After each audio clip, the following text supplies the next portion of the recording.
Welcome to our second lesson.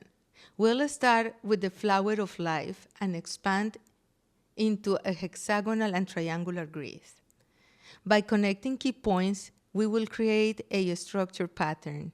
As we progress, you'll see how simple circles evolve into complex grids and how different connections reveal new perspectives and possibilities. For this lesson, we'll be using the same materials as in our previous lesson: a compass, a ruler, a pencil, and a piece of paper. However, if you'd like to add more contrast between shapes, I recommend using a couple of colored pencils, pens, or different thickness liners. Adding color can help distinguish the shapes as you trace them. Get ready to trace, connect, and explore the fascinating world of geometry. In this exercise, we're going to start with the flower of life.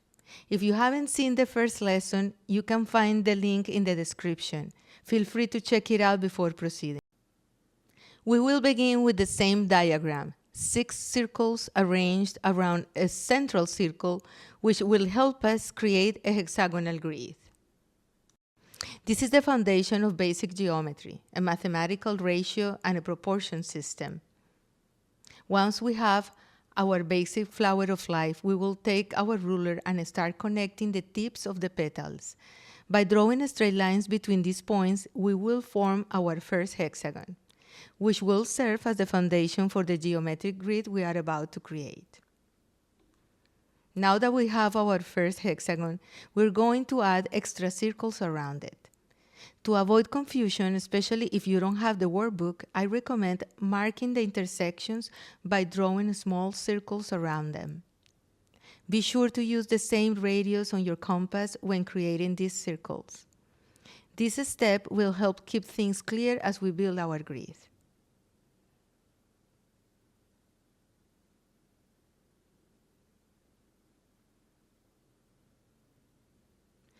From each vertex of the hexagon, draw straight lines to the edge of the circle.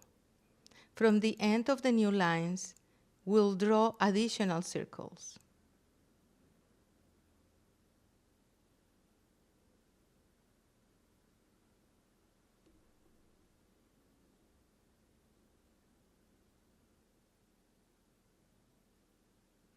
From the intersections of the new circles, we will create another set of circles around the grid.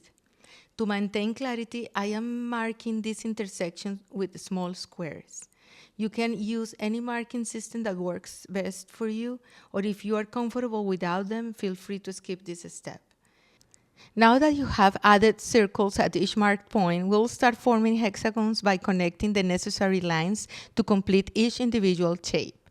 This exercise focuses on building a hexagonal grid using the structure we have just traced. I am using a color here to make the pattern more visually distinct, but you can achieve the same effect by using a harder pencil or double lining your strokes. You can already start to see the first hexagonal grid taking shape. At this stage, I am making the hexagons more defined by tracing over the lines. While I started with a ruler, this is also a great opportunity to practice freehand sketching. Work over your lines, even if they aren't perfect. It is an excellent way to improve your hand sketching skills, whether it is drawing straight lines or arcs. Feel free to add your own creative touches, color certain areas, hatch patterns, or highlight specific sections. This exercise is full of possibilities, so you have fun and enjoy the process. Let's practice something different. We'll start with the first set of circles forming the flower of life, and then add a second set of circles to expand the pattern outward. Next, we will create 2 opposing triangles within the grid. To do this, we use our ruler to connect 3 key points, 2 from the top and 1 from the bottom, forming a downward-facing triangle. Then, we repeat the process by connecting 3 more points in the opposite direction, forming an upward-facing triangle. These 2 overlapping triangles create a 6-pointed star, also known as the Star of David or hexagram. Next, we will add 2 more sets of circles around the existing ones, further expanding the pattern. These additional circles will continue reinforcing the geometric structure and providing more points of intersection for our next steps. As we continue, you'll notice that as the drawing becomes more populated, it might get confusing. To avoid this, I recommend marking the intersections by drawing small circles around them. Once the new circles are in place, we will start extending the lines of the star outward. Using a ruler, we will draw straight lines from each vertex of the star, following the natural alignment of the existing geometry. As we extend these lines, they will begin to intersect with the surrounding circles, gradually forming a triangular grid.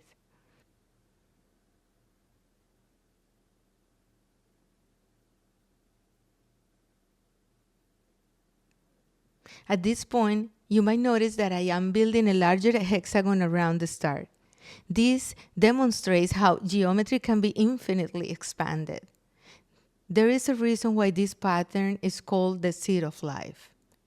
This process will transform our design from a simple hexagram into a structured network of triangles and hexagons, revealing the deeper layers of geometric relationships within the pattern. Here you can see how we are forming a pattern of both hexagons and triangles. This means we are not just creating a hexagonal grid, we are also constructing a network of circles and triangles. You can always keep going, filling in the geometry with circles because it is a fun process. You'll start discovering many different figures emerging from this pattern. At this point, I am shifting the focus to a grid composed of triangles and hexagons, where hexagons connect at their vertices while triangles fill the spaces in between. Simply by choosing a different way to connect lines and circles, we can generate entirely new geometric patterns. Let's expand our grid further by extending and connecting the hexagonal structure. As we do this, we begin forming triangular patterns alongside the hexagons. Instead of highlighting the petals, we are filling the spaces in between, creating an entirely new perspective. We'll use the ruler and our colors to continue expanding our lines from the original hexagon, creating the edges of additional hexagons while simultaneously revealing a grid of triangles.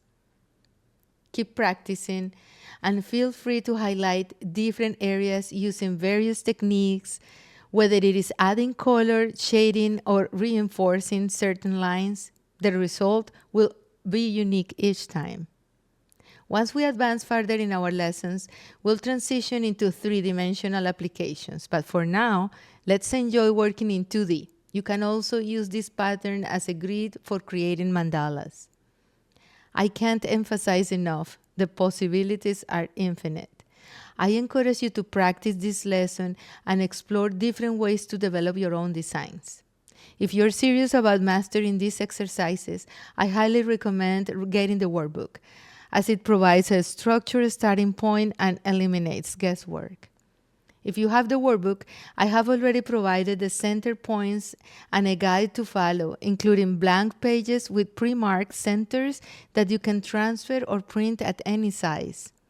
Having the workbook offers a solid starting point and makes the process easier to follow. For now, enjoy the lesson, experiment with your drawings, and most importantly, have fun. I can't wait to see your comments and hear about what you have accomplished. See you in the next lesson. Bye.